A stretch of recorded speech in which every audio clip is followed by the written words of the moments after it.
Boron family के element की reaction कुछ हम और नॉन मेटल के साथ देखते हैं। कार्बन सल्फर के साथ देखते हैं पहले।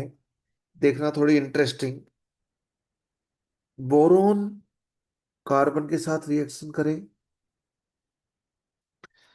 एल्यूमिनियम कार्बन के साथ रिएक्शन करे। बस दो ही एलिमेंट रिएक्ट करते हैं। गैलियम इंडियम थैलियम की रिएक्शन कार्बन के साथ नहीं होती है, हीटिंग करने पर भी नहीं होती। No reaction, no reaction, NR। Aluminium का कार्बाइड तो आयनिक कार्बाइड होता है, सब लोग जानते हैं। एल्यूमिनियम, बेरिलियम और एल्यूमिनियम का कार्बाइड कौन सा होता है बच्चों? मिथेनाइड। तो ये हो जाएगा Al4C3, एल्यूमिनियम +3 C-4। तो इसकी हाइड्रोलिसिस करेंगे तो क्या आ जाएगा? मीथेन गैस आ जाएगा। प्लस Al+3 के साथ OH नेगेटिव चला जाएगा, वो तो रहेगा ही रहेगा। बोरोन का काफी इलेक्ट्रिक फर्नेस में हीट करते हैं, काफी हाई टेम्परेचर चाहिए इलेक्ट्रिक फर्नेस में। हीट करते हैं तो B4C बनता है, जिसको B12C3 भी लिख देते हैं। इसको हम नोर्बिया बोलते हैं। क्या बोलते हैं? नोर्बिया, NORBI, ये नोर्बिया। ये बहुत हार्ड होता है, वेरी हार्ड सब्सटेंस। बोरोन का कार्बाइड है, बोरोन का कार्बाइड है, बहुत हार्ड होता है, बहुत हार्ड। नोर्बिया बोलते हैं इसको। ये कोवलेंट होता है। तो नाइट्रोजन के साथ बोरोन कार्बन, बोरोन एल्यूमिनियम दो ही रिएक्ट करते हैं, अमोनिया के साथ दो ही रिएक्ट करते हैं, कार्बन के साथ दो ही रिएक्ट, और अभी सल्फर के साथ भी दो ही रिएक्ट करते हैं बस। दो ही रिएक्ट।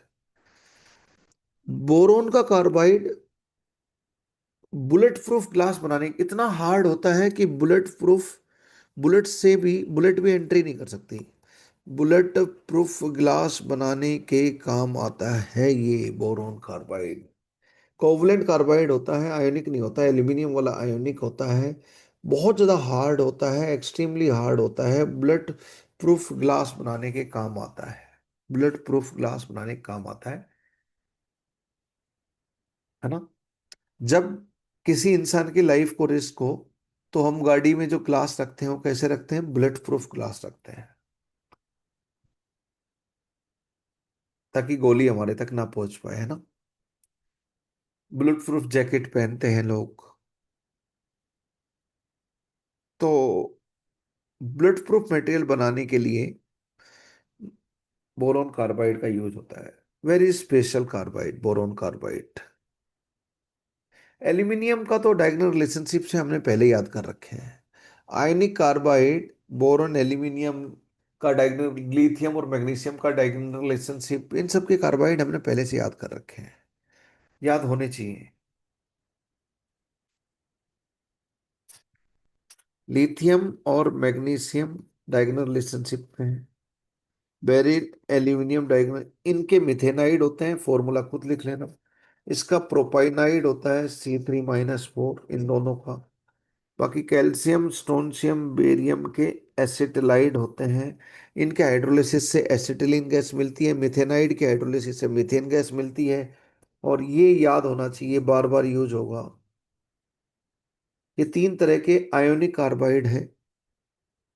फॉर्मूला हो गया Be2C, एंड Al+3 में रहता है, इसलिए Al4C3।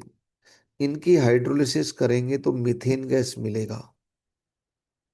एसिटिलाइड है, एसिटिलीन गैस। तो इनकी हाइड्रोलिसिस करूंगा मैं, कैल्शियम, स्ट्रोंशियम, बेरियम के हाइड्रोलिसिस करूंगा, तो C2H2 यानी कि एसिटिलीन गैस मिलेगी। हाइड्रोकार्बन है, ये सारे सारे हाइड्रोकार्बन है, एसिटिलीन, मीथेन सबसे। साथ में CaOH strontium hydroxide, barium hydroxide, hydroxide साथ में बनेंगे, एसिटिलीन गैस मिलेगी। यहाँ पे भी साथ में beryllium hydroxide, aluminium hydroxide, hydrolysis में वो तो साथ में बनेंगे ही बनेंगे। इनका फॉर्मूला Li4C3 एंड Mg2C3 होगा। जब इनकी हाइड्रोलिसिस करेंगे तो C3H4 प्रोपाइन गैस बनेगी। ये भी हाइड्रोकार्बन है। Propyne gas, methane gas, acetylene gas. और हाइड्रोक्साइड तो पानी का OH जाएगा तो बनेगा ही बनेगा उनका। ये याद होने चाहिए। तीन तरह के आयनिक कार्बाइड, कार्बाइड कोवलेंट भी होते हैं, आयनिक भी होते हैं, और भी तरह के कार्बाइड होते हैं। लेकिन जो आयनिक कार्बाइड है वो तीन तरह के आपको दिखाई देंगे, मिथेनाइड, एसिटिलाइड, एसिटिलीन गैस देंगे। मिथेनाइड किस किसके होते हैं, एसिटिलाइड किसके होते हैं, प्रोपेनाइड किसके होते हैं, वो याद होने चाहिए, ये याद होना चाहिए। ये बार बार पूछा जाता है, बार बार। जैसे मैं थर्मो डायनेमिक्स में पूछ लूं कि बताओ, जब एल्यूमिनियम कार्बाइड के 1 मोल की हाइड्रोलिसिस हुई तो बताओ what is the work done, यानी कि work done in chemical reaction. तो mole of gases methane produce होंगे तो ही तो वर्क डन निकालेंगे। ठीक है, तो ये रिएक्शन पता होनी चाहिए, बैलेंसिंग तो कोई भी कर लेगा।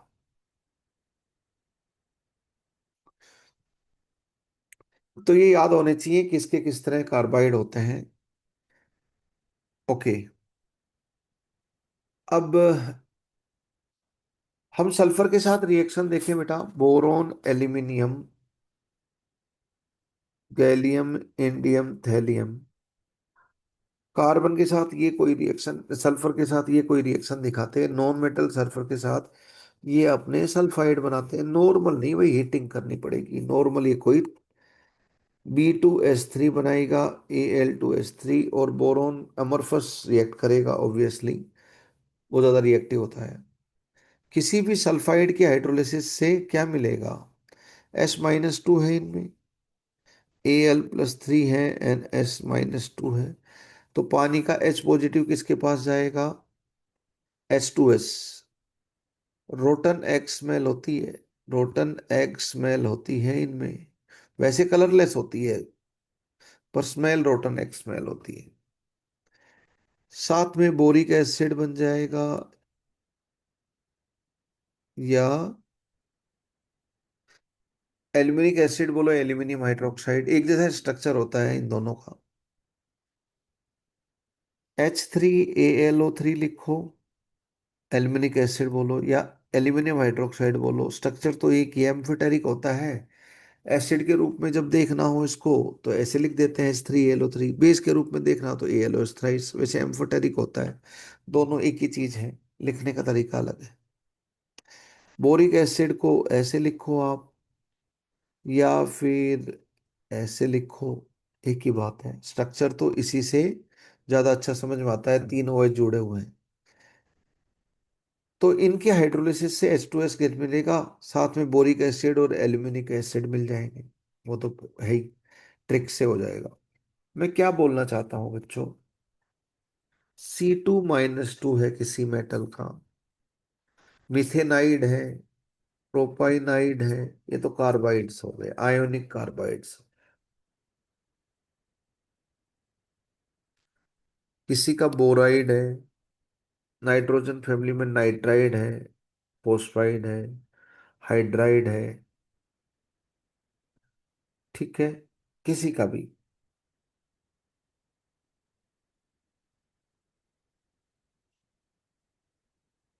इन सब की हाइड्रोलिसिस करते हैं तो ये एसिटिलीन गैस दे देता है, ये मीथेन गैस दे देता है,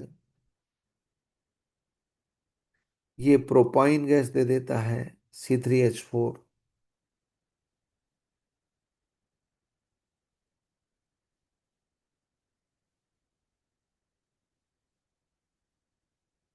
ये बोरेन, पर बोरेन स्टेबल नहीं होता, B2H6 डाइबोरेन की फॉर्म में स्टेबल होता है। ये पानी के साथ रिएक्शन करता है, on reaction with water, hydrolysis हो रही है सबकी। ये नोट कर लेना बेटा आप। ये HIN लेकर अमोनिया दे देगा। All are gases. फोस्फाइड कोई होगा तो फोस्फीन गैस दे देगा। सल्फाइड कोई होगा तो H2S गैस दे देगा। हाइड्राइड कोई होगा तो H2 गैस दे देगा, H पॉजिटिव को लेकर। तो पानी के H पॉजिटिव को ले लेते हैं सारे, और ये सारी गैसेस बनती हैं, है ना। इसको आप याद रखें, लिख भी लेना, नोट्स में नहीं मिलेगा। Hydrolysis of different type of acidic radicals और एनायंस, किसको फोस्फाइड, किसको नाइट्राइड, किसको हाइड्राइड, किसको सल्फाइड बोलते हैं, वो तो आप जानते ही हो, जो मैंने अभी अभी नाम बोले।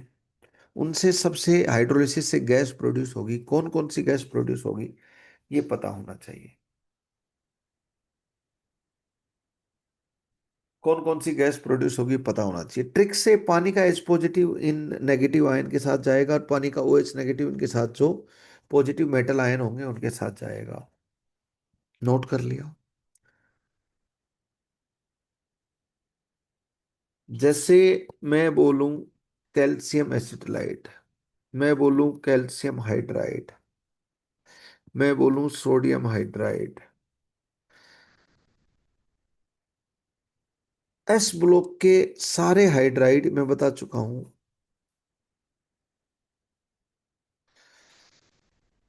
एस ब्लॉक के सारे हाइड्राइड आयोनिक हाइड्राइड होते हैं, H-1 तो इनमें भी होता है, बेरिलियम मैग्नीशियम, पर ये कोवलेंट होते हैं। एस ब्लॉक के सारे हाइड्राइड H-1 ऑक्सीडेशन स्टेट लगते हैं, सारे आयोनिक होते हैं, बट ये कोवलेंट होते हैं, दो कोवलेंट भी होते हैं और पॉलीमेरिक भी होते हैं, इनमें बनाना बॉन्ड होता है। केमिकल बॉन्डिंग में एग्जांपल लिया था हमने। एस ब्लॉक के सारे हाइड्राइड आयोनिक हाइड्राइड होते हैं, एस ब्लॉक के।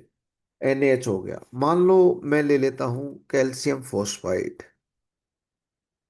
ठीक है। इसकी हाइड्रोलिसिस करते हैं, मुझे कंप्लीट रिएक्शन लिखनी है इस बार, पहले मैंने बताया था।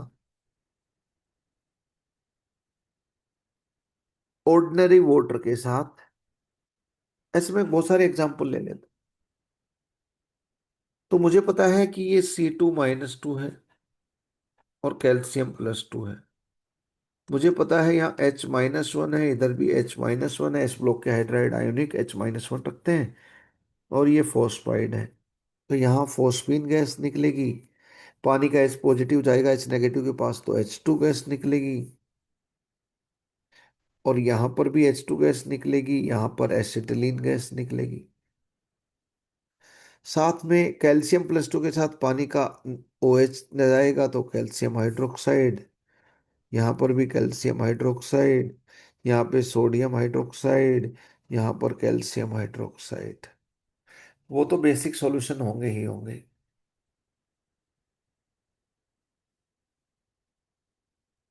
इन सब के तो बेसिक सॉल्यूशन होते हैं, NaOH, कैल्शियम हाइड्रोक्साइड, इन सब के तो सॉल्यूशन बेसिक सॉल्यूशन होते हैं।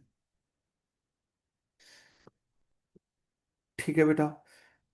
तो हमने बोरोन फैमिली की केमिकल प्रॉपर्टीज में क्या देखा? नाइट्रोजन के साथ रिएक्शन देखी, एयर में N2O2 दो हैं, O2 के साथ ऑक्साइड बनाते हैं, नाइट्रोजन सन नाइट्राइड। पर कुछ एक जैसी थी, वो मैंने एक साथ देखी। नाइट्रोजन और फिर अमोनिया के साथ रिएक्शन देखी, सिर्फ बोरोन एल्यूमिनियम ही रिएक्ट करते हैं। हम क्या क्या कवर कर चुके हैं केमिकल प्रॉपर्टी में? रिएक्शन विद N2 जो एयर का हिस्सा है, O2 की बाद में रिएक्शन देखेंगे, एयर का जो O2 होता है उसकी बाद में उससे ऑक्साइड बनते हैं। फिर हमने अमोनिया के साथ रिएक्शन देखी बेटा। फिर हमने कार्बन के साथ सल्फर देखी, सल्फर के साथ रिएक्शन देखी, है ना। इन सब के साथ सिर्फ बोरोन और एल्यूमिनियम ही रिएक्ट करते हैं। गैलियम, इंडियम और थैलियम तो इनके साथ रिएक्ट ही नहीं करते हैं। सिर्फ इसी में ही हाइड्रोजन गैस भी निकली थी, बाकी सब में तो इनके नाइट्राइड बने थे पहले दो में, फिर कार्बाइड बना था, और यहाँ पर सल्फाइड बने थे। फिर मैंने इन सब की जनरल हाइड्रोलिसिस भी बताई, है ना। बस मैं रिएक्शन विद मेटल बता देता हूँ, बाकी तीन चार बची हुई केमिकल प्रॉपर्टीज आप गो थ्रू कर लेना इससे। हम नेक्स्ट लेक्चर में डिस्कस करेंगे। जेई में नीट का सिलेबस ये खत्म होते ही केमिकल प्रॉपर्टी के साथ पूरी तरह खत्म हो जाता है। जे एडवांस के सिलेबस में हम बाकी सब प्रॉपर्टी देखेंगे, उसमें तो काफी कुछ और है।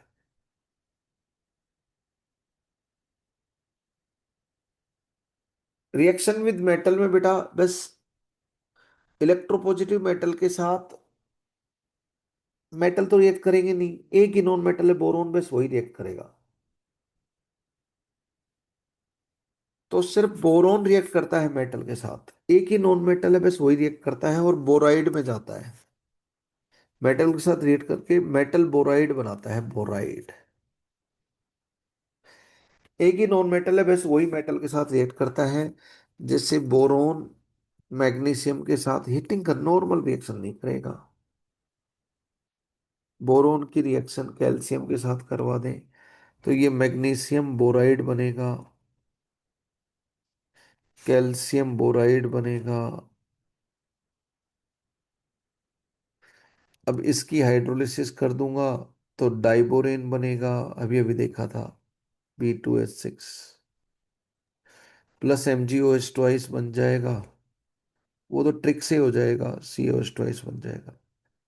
बस यहीं पे स्टॉप करते हैं बेटा हम केमिकल प्रॉपर्टीज को। बची हुई केमिकल प्रॉपर्टीज आप लोग गो थ्रू कर लेना। तीन चार केमिकल प्रॉपर्टीज बची हैं, कुछ सिमिलर टाइप की थी वो हमने पहले कर ली। ठीक है, डन। तो जेई में नीट का सिलेबस बोरॉन फैमिली का हमारा कंप्लीट हो गया है, दो तीन केमिकल प्रॉपर्टीज को छोड़कर। उनको आप गो थ्रू कर लेना, यू विल अंडरस्टैंड। आपको सिमिलर सी बेसिक कुछ समझने में कुछ अलग सा नहीं लगेगा। बस बोरोन एल्यूमिनियम आसानी से रिएक्शन नहीं करते, ये देखना है उनमें पानी के साथ, O2 के साथ। H2 के साथ डायरेक्टली कोई कंबाइन नहीं करता है, पर इनके हाइड्राइड पॉलीमेरिक डाइमेरिक ये सब फॉर्म में रहते हैं। बनाना बॉन्डिंग वाले एग्जाम्पल है। चलो, okay guys, let us stop here. Thank you very much. जय हिंद, जय भारत। जय भारत।